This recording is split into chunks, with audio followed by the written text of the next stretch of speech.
에베소서 4장 11절 12절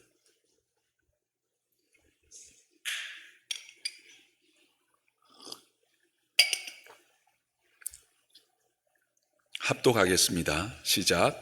그가 어떤 사람은 사도로, 어떤 사람은 선지자로, 어떤 사람은 복음 전하는 자로, 어떤 사람은 목사와 교사로 삼으셨으니 이는 성도를 온전하게 하여 봉사의 일을 하게 하며 그리스도의 몸을 세우려 하심이라. 아멘. 이제 12월 달 되고 또 이제 새로운 해를 맞이해서 우리가 또 봉사자들도 모집을 하면서 왜 이렇게 봉사를 모집할까? 또 봉사란 교회에서 뭘까? 그러면 왜 우리는 봉사를 해야 할까? 또 어떻게 하면 바른 봉사가 될 수 있을까? 그럼 봉사하는 자들에게 하나님의 약속하신 언약이나 또 복은 무엇일까? 우리가 궁금해 하는데 그런 것들을 짧은 시간이지만 함께 본문 말씀을 뿐만 아니라 여러 가지 말씀들을 가지고 함께 좀 살펴보겠습니다. 여러분, 한국 교회의 그 봉사자들이 그 비율이 어느 정도 될 것 같습니까? 한 교회가 있다면 그 교회에 섬기시는 분들의 비율이 어느 쯤 될까요? 도표를 한번 보실까요? 현재 봉사하고 있는 분이 몇 %예요? 44%예요. 엄청나죠? 그건 반이 실질적으로 봉사자로 교회를 섬기고 있다는 겁니다. 한국 교회가 참 건강한 이유 중에 하나인 것 같아요. 근데 과거에 봉사했지만 지금 하지 않는 분이 43%, 합하면 그건 87%입니다. 엄청난 숫자지요. 근데 이제 교회 봉사 경험이 없는 분은 한 13%밖에 안 되는 것 같아요. 이게 이제 한국 교회의 평균입니다. 이제 좀 힘들고 어려워서 쉬고 있는 분들이 있지만 교회가 봉사를 통해서 이렇게 잘 세워지고 있는데 우리 교회는 지금 어느 정도의 봉사자가 있을까요? 다음 그림을 한번 볼까요? 38%가 뭘까요? 지금 봉사자입니다. 그리고 62%가 과거에 봉사했거나 아직 봉사를 경험하지 못한, 왜냐하면 62%에 대한 데이터를 제가 자세히 내지는 못했어요. 설문을 못했기 때문에. 이제 지금 봉사하고 있는 분들을 다 모아봤어요. 순장님, 교사, 1:1 양육자, 차량 봉사, 카페, 주일과 수요일 찬양팀, 중창단, 헌금개수, 위원, 이런 분들을 쭉 안내 이렇게 다 모아보니까 한 134명 정도. 근데 여기에 또 중첩된 분들이 있어서 빼고 나면 실질적으로 한 35% 내외입니다. 그러니까 우리 교회가 그래도 건강한 교회다, 훈련하는 교회다 했는데 한국 평균에도 못 미치는 거죠. 그래서 우리가 함께 이 봉사가 뭔가에 대해서 좀 생각해 보는 시간을 좀 가지려고 합니다. 봉사가 뭔가 사전적인 의미는 좀 많이 아시는 것처럼 또 도움이 필요한 사람이나 사회를 위해서 대가 없이 자발적으로 시간과 노력을 제공하는 활동이다, 그렇게 이야기합니다. 이거는 우리가 다 생각하는 정의에 가깝죠. 그러면 성경이 말하는 봉사는 이것과 다를까? 성경이 말하는 봉사는 조금 더 다른 의미가 있는 것 같습니다. 성경이 봉사라고 하는 단어는 헬라어로 디아코니아라고 하는 단어를 사용합니다. 그래서 성경, 특히 신약 안에 이 디아코니아라고 하는 단어를 사용한 용례를 찾아서 봉사가 무엇인가를 좀 찾아보았습니다. 그랬더니 가장 많이 쓰이는 것들이 이제 식사를 시중드는 것, 식탁을 정리하고 식사를 시중드는데 가장 많이 쓰입니다. 그래서 봉사라는 것은 식사를 대접하는 이런 일에 많이 쓰였고, 또 이 일은 어디에 또 쓰였냐면 돌봄, 연약한 자들을 돌아보는 행위, 거기에 섬김이라고 하는, 봉사라고 하는 단어로 또 많이 쓰이게 되었습니다. 뿐만 아니라 이것이 좀 더 확장돼 가지고 사랑으로 다른 성도를 섬기는 일들을 이야기할 때 이 디아코니아를 썼습니다. 또 한 걸음 더 나가서 전도를 디아코니아라고 하는 단어를 사용하기도 했습니다. 이게 왜 그러냐 생각했더니 결국은 생명의 떡으로 복음을 제공하는 거니까 생명을 떡을 나눈다 할 때 그때는 이 전도를 디아코니아라고 하는 단어를 사용했더라고요.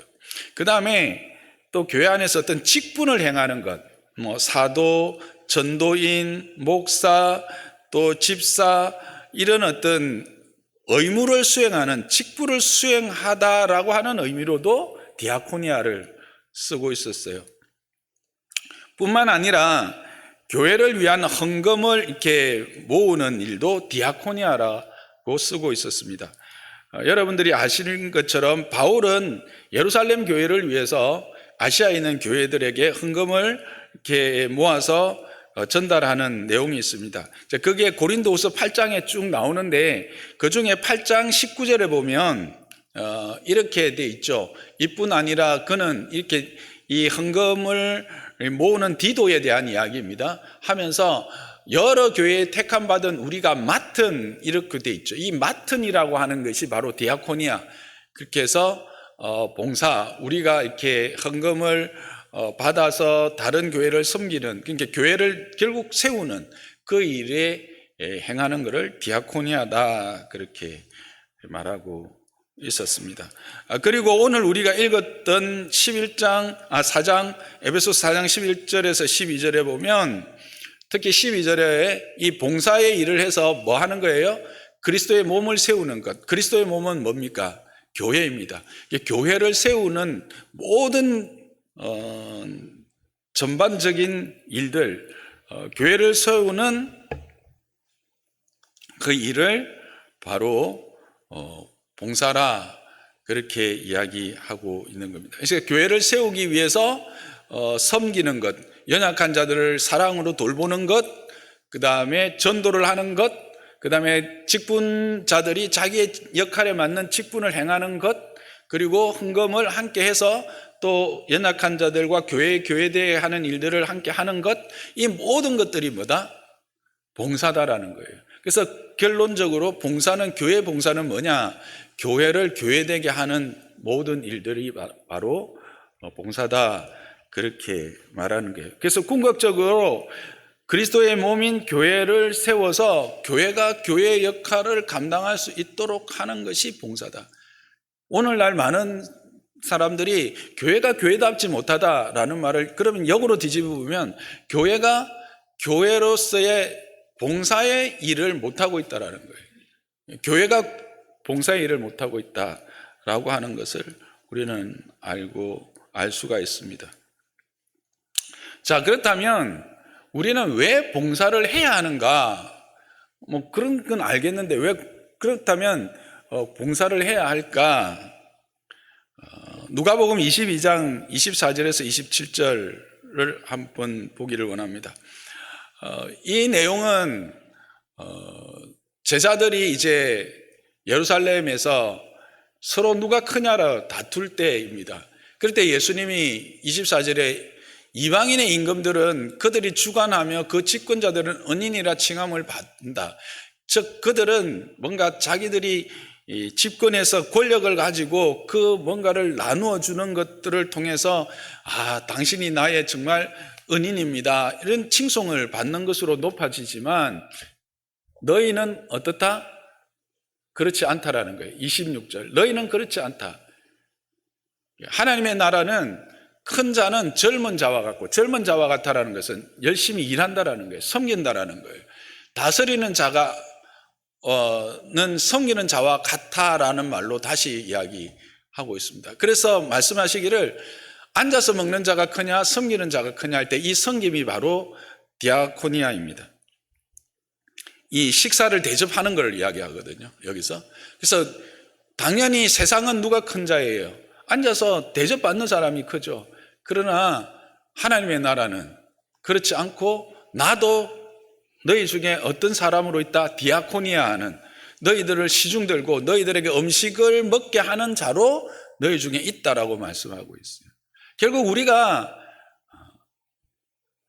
섬김, 봉사일을 해야 되는 근본적인 이유는 예수님을 본받아 살아가기 때문에, 예수님이 본이 되셨기 때문에 예수님을 따라가는 자들 아닙니까? 오늘 이 말씀을 누구에게 준 거예요? 세상에게 준 거예요? 아닙니다. 제자들에게 준 겁니다. 거기 있는 제자들에게 분명하게 말씀하시는 거예요. 나도 섬기는 자로 있다. 예수님이 섬기는 자라면 예수님을 따르고 예수님을 주인으로 섬기는 우리는 당연히 섬기는 자로 있어야 되겠죠. 그래서 우리의 이 봉사의 이유는 보다 분명합니다. 첫째는 교회를 세우는 일이기 때문에 그렇습니다. 교회를 세운다라는 말은 나를 세운다는 것과 동일합니다. 왜 그렇습니까? 교회는 우리가 함께 모여 이루어진 공동체이기 때문에 그렇습니다. 교회는 건물입니까? 교회는 조직입니까? 아닙니다. 교회는 우리 한 사람 한 사람이 모여있는 이 공동체입니다. 이 안에서 우리는 한 지체로서의 역할들을 하는 거죠. 그래서 교회가 세워지고 교회가 건강하다라는 것은 누가 세워지는 겁니까? 내가 세워지는 것이고 내가 건강한 것입니다. 그래서 우리는 봉사를 해야 합니다. 그리고 이것은 무엇보다도 예수님이 직접 본을 보이시고 우리에게 말씀하신 것이기 때문에 그렇습니다. 우리는 제자 훈련하는 교회입니다. 예수님의 제자가 되자고 하는 교회입니다. 그렇다면 우리는 당연히 봉사를 해야 하는 것이죠. 무엇보다도 우리의 몸은 우리의 것이 아니라 하나님의 사신 바 되었기 때문에 그렇습니다. 고린도전서 6장 19절에서 20절을 함께 보겠습니다. 함께 있습니다. 시작. 너희 몸은 너희가 하나님께로부터 받은 바 너희 가운데 계신 성령의 전인 줄을 알지 못하느냐. 너희는 너희 자신의 것이 아니라 값으로 산 것이 되었으니 그런즉 너희 몸으로 하나님께 영광을 돌리라 했습니다. 너희는 너희 자신의 것이 아니라고 말씀하십니다. 왜 그렇습니까? 값으로 산 바 되셨기 때문에 그렇습니다. 그러므로 우리가 해야 될 것은 우리의 몸으로 어떻게 하나님께 영광을 돌리는 거예요. 봉사는 구체적으로 몸으로 하는 겁니다.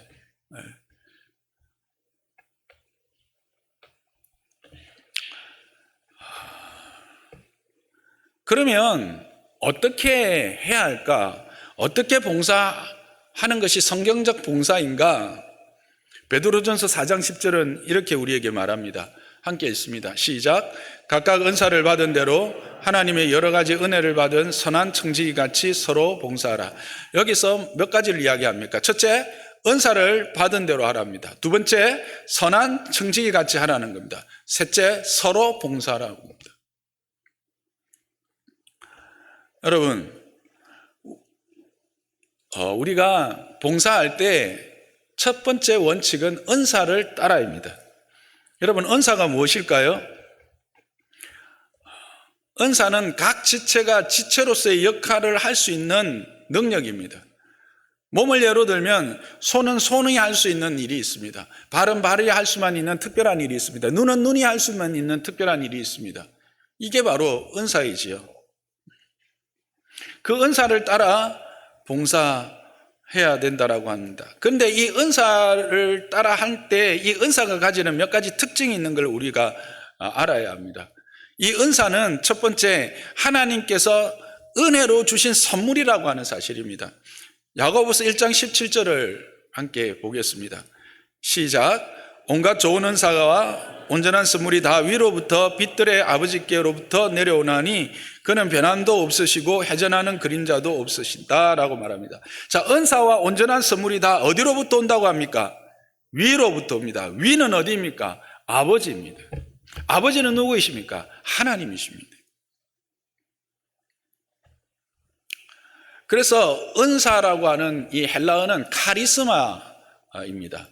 여러분들이 카리스마 하면 이렇게 눈이 빛이 나오는 이런 거 생각하는데 이 카리스마가 바로 은사입니다. 은사.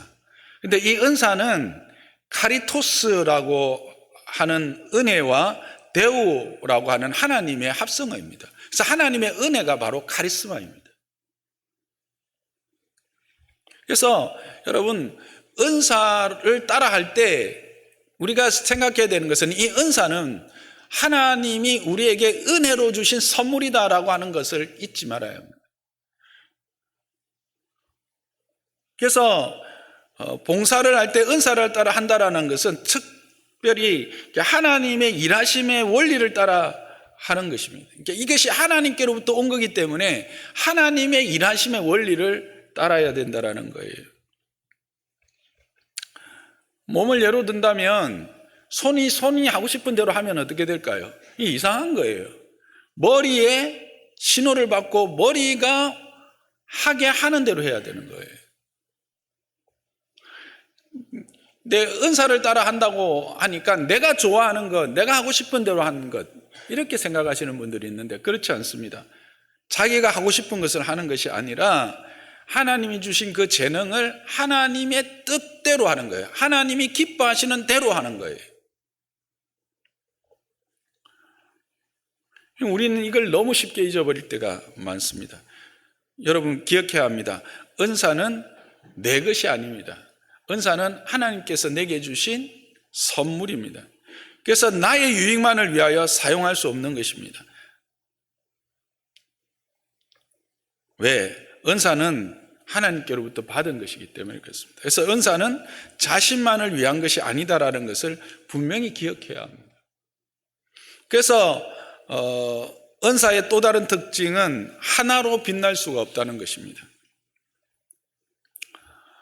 여러분 몸이 있는데 눈이 몸이 1000냥이면 눈이 900냥이라고 해도 눈만 있어가지고 몸이 역할을 감당할까요?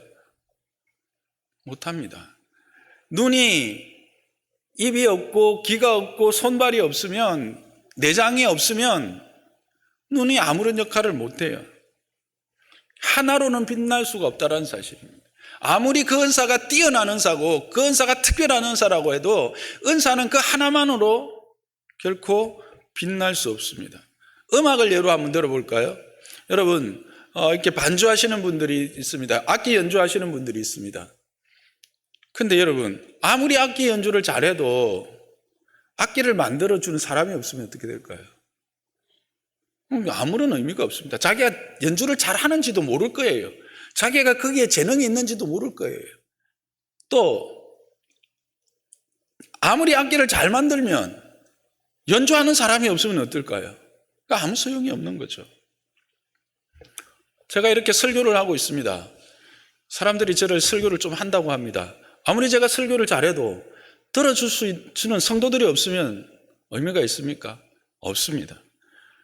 은사의 특징은 하나로는 빛날 수 없다. 은사는 결코 자신만을 위한 것이 아니다라는 걸 우리는 분명히 알아야 합니다. 또한 그래서 결국 은사는 등급이 없습니다.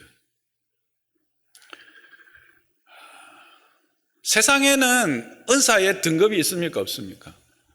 등급이 있습니다. 그래서 여러분의 자녀들이 사자 달린데 가라. 그게 사자 중에 목사는 늘 빠지지만, 근데 목사가 얼마나 영광스러운지 몰라요, 여러분. 여러분 자녀들에게 목사도 꼭 되도록 해주시기 바랍니다. 전도사도 귀합니다. 다시 돌아와서 은사는 등급이 없어서 여러분들은 자꾸 사자 찾아가는데 하나님 앞에서는 그건 등급이 없어요. 하나님이 세상은 그 일이 조금 더 사람에게 기여하고 사람들에게 더 어떤 역할을 할 수 있는 능력으로 그렇게 받고 또 거기에 따른 부수적인 재화들이 이렇게 제공되지만 하나님이 왜 이렇게 그러면 은사들을 다양하게 주셨을까 하는 거예요. 그것은 연약함을 메우기 위한 거입니다. 앞에서도 말씀드렸듯이 눈이 아무리 귀해도 다른 장기가 없으면 눈은 아무 소용이 없는 거예요. 여러분 죄송하지만 몸을 예로 들 때 일주일만 화장실 가서 변을 못 본다. 어떻겠습니까? 제가 지난번에 한 3일을 변을 못 본 적이 있거든요. 좀 솔직히 말해서 멘붕이 오더라고요. 이거를 우리 삶에 바꿔볼까요? 여러분 집에서 하수구 청소해내고 여러분 집에서 배관공사하고 보이지 않는 곳에 있는 그 모든 오물들을 처리하는 그 정화조 이런 것들이 만일 꽉 막히고 그것들을 해결할 수 있는 사람이 없다. 어떻게 될까요? 여러분의 그 고귀한 삶이 고귀한 대로 있을 수 있을까요? 결코 있을 수 없습니다. 그래서 성경은 이 은사에 대해서 절대 등급을 매기지 않습니다.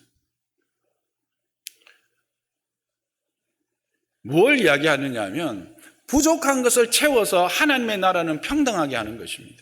공산주의를 말하려고 하는 것이 아닙니다. 하나님에게 우리 어떤 이들에겐 지식 얻을 능을 주십니다.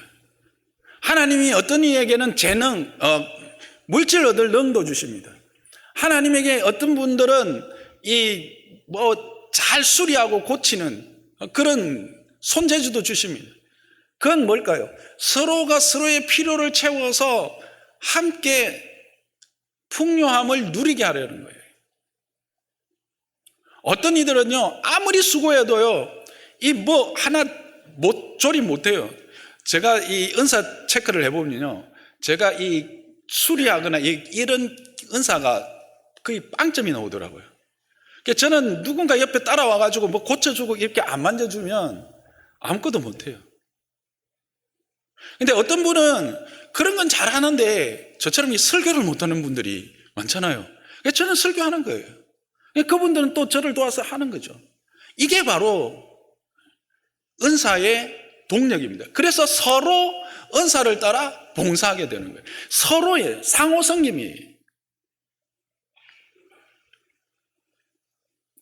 세상에는요, 아무리 힘쓰고 애써도 정말 자기 입에 풀칠조차 못하는 사람들이 있어요. 그런 사람들은 어떻게 해요?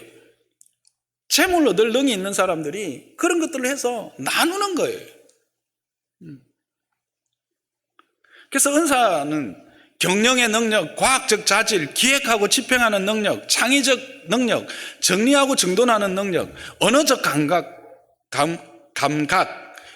이 소통의 능력, 서로 상담해 주는 거. 이게 다 다양한 이유가 뭐냐면 그 모든 일에 쓰임이 있기 때문에 그래요. 그거에서 연약한 자들이 있기 때문에 그래요. 어떤 집이 우리 집이라고 말을 하기는 그렇지만 정리정돈 잘 안 돼요. 근데 어떤 분 집에 가면 어떻게 그렇게 반질반질한지.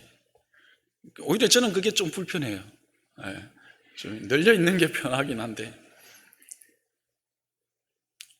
이게 은사예요. 나눔이에요.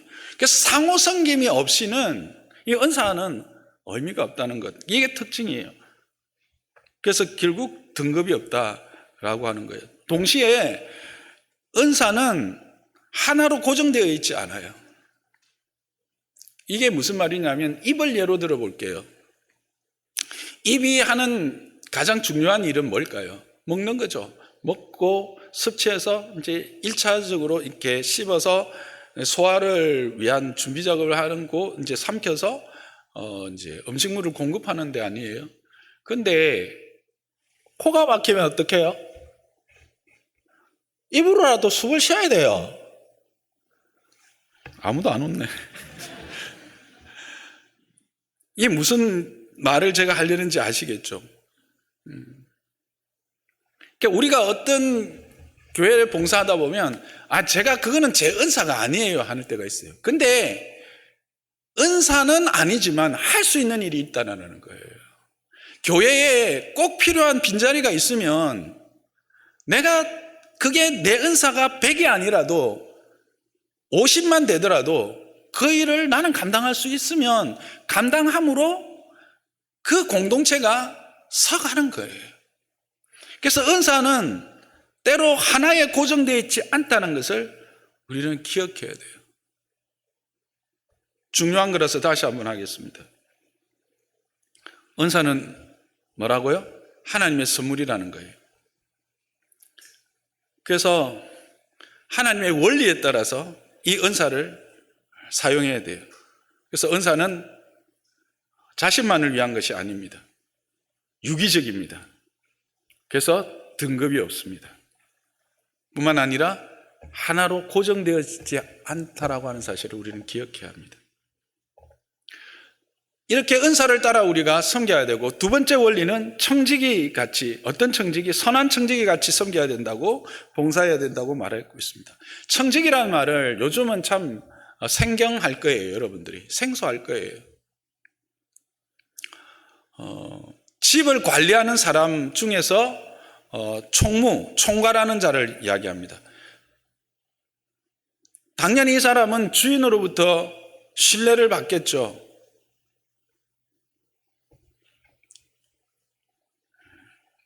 그러므로 청지기 같이 일한다라는 것은 주인이 신뢰하고 맡길 신실한 자로 여김을 받아라. 즉 주인이 맡길 만큼, 모든 일을 맡길 만큼 충성스럽고 성실한 사람이 되어라라는 거예요. 그렇게 일하라는 거예요. 그래서 바울도 권면하기를, 종들아 너희가 주인이 있을 때나 없을 때나 하나님 앞에서 하는 것처럼 일하라고 이야기하고 있지 않습니까? 이게 바로 선한 청지기 같이 일하는 거예요. 그런데 선하다라고 하는 말은 거기에 관용적인 자세, 온유함이 함께 포함되는 거예요. 일만 잘하는 게 아니에요. 사람에 대한 애정과 사랑, 이 관용적 자질이 있어야 돼요. 그게 선한 청지기예요. 성경이 말하는 봉사자의 자세는 은사를 따라 일만 잘하는 게 아니에요.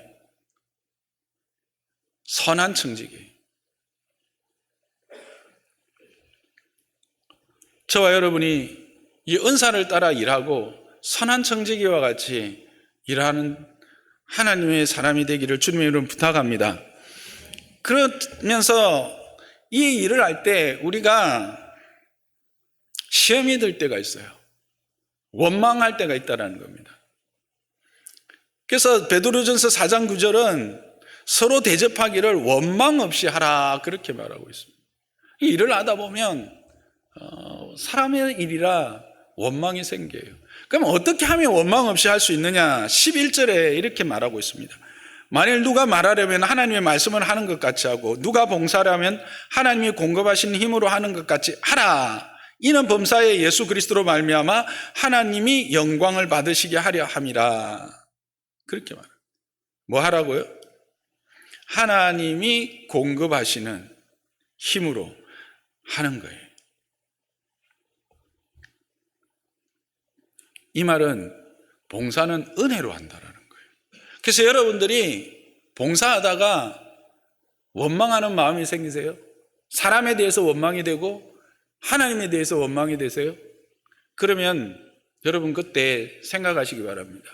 나는 고갈됐다. 내 연료탕 창고에 바닥이 드러났다. 앵꼬다. 뭐가? 은혜가 고갈된 겁니다. 은혜로 하는 것입니다. 은사도 은혜예요. 하나님이 주신 능력, 힘도 은혜예요. 그래, 은혜가 아니면 할 수가 없어요. 힘들고 어려우면, 원망이 생기면 여러분이 은혜를 구하셔야 되는 거예요.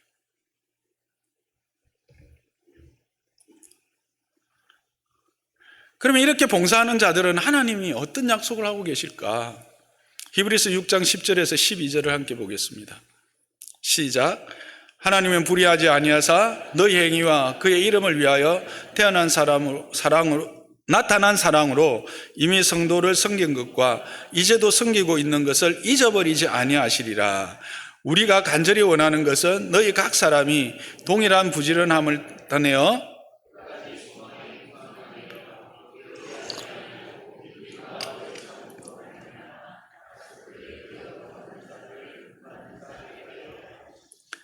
10절에 첫째, 잊어버리지 아니하신다는 거예요. 하나님의 기억된 바 된다. 우리가 얼마나 이런 말들을 말합니까? 하나님, 저 기억하세요? 저 최상건인데요. 저 기억하세요? 이런 기도 여러분 많이 하시죠? 하나님께 기억되고 싶으십니까? 그러면 여기 말하고 있습니다. 이미 성도를 섬긴 것과 이제 섬기고 있는 것, 이미 섬긴 것도 하나님은 안 잊어버리신대요. 아, 됐다. 나 옛날에 많이 했으니까. 그게 아니라 이제 섬기는 것도 잊지 않는다. 이것도 우리가 지칠 때 있어요. 힘들 때 있어요. 내려놓고 싶을 때 있어요. 잠시 쉬어가세요. 괜찮습니다. 근데 그 일을 놓치는 마시기 바랍니다. 하나님은 기억하십니다. 하나님은 우리에게 잊히진 분이 아닙니다. 두 번째는 12절에 보면 약속을 기업으로 받은 자들을 본받는 자 되게 하려 하심이라. 기억되는데 사람에게만 기억되는 것이 아니라 하나님에게만 기억되는 것이 아니라 사람들에게도 기억되고 본받을 롤 모델이 된다는 거예요. 그러니까 결국 이거는 하나님께도 영광되고 사람으로부터도 높임을 받는 영광되게 된다는 거예요. 우리 교회가 이제 한 16년 됐습니다. 여러분, 우리 교회가 앞으로 50년, 100년이 될 줄 믿습니다. 이 교회가 장로호산나 교회가 그렇게 될 때, 야, 그때 이런 장로님이 계셨대. 그때 이런 권사님이 계셨대. 그때 이런 집사님이 계셨대. 아니, 어떤 분은 집사도 아니고 그냥 평신도였는데 이렇게 섬겼대. 그분이 여러분이 되기를 주님의 이름으로 부탁합니다. 여러분이 되기를 주님의 이름 축복합니다. 그때 이런 목사도 있었대. 저의 이름도 기억되었으면 좋겠습니다. 말씀을 정리하겠습니다. 교회는 거저 세워지지 않습니다. 교회는 봉사라고 하는 구체적인 섬김들을 통해서, 다양한 섬김들을 통해서 세워집니다. 그리고 그 일을 위해서 하나님이 우리에게 각자 은사를 주셨습니다. 그 은사들은 결코 혼자서 해나갈 수 없습니다. 자신만을 위한 것이 아닙니다. 서로 섬김으로 그 은사는 더욱더 빛을 발하게 될 것입니다. 그리고 그 은사의 부요함을 함께 누리게 될 것입니다. 저와 여러분이 주께서 주신 은사를 따라 상호 섬김의 이 자리를 지켜나가기를 주님의 이름으로 부탁하고 축복합니다. 또한 우리의 섬김은 선한 청지기와 같은 섬김입니다. 주인이 보시기에 참으로 믿음직하고 맡길 만한 그런 믿음직한, 믿음이 있는 신뢰가 되는 자들이 되기를 주님의 이름으로 부탁드립니다. 그리고 그 일을 성실히 행하는 자가 되기를 주님의 이름 축복합니다. 근데 그저 청지기가 아닙니다. 선한 청지기입니다. 온유한 자입니다. 따뜻한 자입니다. 사람을 사랑하는 자입니다. 일이 아니라 그 일이 왜 있어야 되는지를 알며 행하는 자입니다. 그런 자를 하나님이 기억하십니다. 그런 자는 사람도 기억하고 그가 하나님과 사람 앞에서 영광을 얻을 것입니다.